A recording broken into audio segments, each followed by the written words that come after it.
देशभरात कर्जमाफी होणार आत्तापर्यंतची सर्वात मोठी बातमी. तर नमस्कार मित्रांनो, स्वागत आहे आपलं ज्ञानमंत्र सर्व्हिस. जर तुम्ही या चॅनलवर नवीन असाल तर चॅनलला सबस्क्राईब करा आणि व्हिडिओ आवडला तर व्हिडिओला लाईक करा. चला तर सुरुवात करूया. महाराष्ट्रात आजही शेतकरी कर्जमाफीच्या मागणीने जोर धरला आहे, पण राज्याचे पणन मंत्री अब्दुल सत्तारांनी तेलंगणाच्या धर्तीवर राज्य सरकारने शेतकऱ्यांची 3 लाखापर्यंत कर्जमाफी करण्याचा एक निर्णय 1 महिन्यात घ्यावा अशी मुख्यमंत्र्यांकडे मागणी केली आहे. खरं म्हणजे लोकसभा निवडणुकीत महायुतीला शेतकरी नाराजीचा फटका बसला. त्यामुळे महायुतीने राज्यातील शेतकऱ्यांना घोषणा करून खुश करण्याचा सपाटा लावलाय. त्यामुळे विधानसभेची निवडणूक डोळ्यासमोर ठेवून कर्जमाफीची घोषणा केली जाऊ शकते अशी चर्चा आहे. पण नुसती घोषणा करून शेतकऱ्यांच्या गाजर देऊन चालणार नाही. शेतकऱ्यांची कर्जमाफीची अपेक्षा आहे, तर यासाठी 2 कारणं आहेत.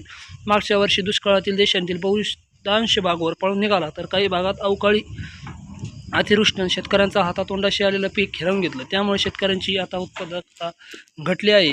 राज्याचे पणन मंत्री अब्दुल सत्तारांनी सरकारला चांगले सुनावले आहे आणि लवकरच देशभरात कर्जमाफी होणार की नाही याकडे सर्वांचे आता लक्ष वेधले आहे.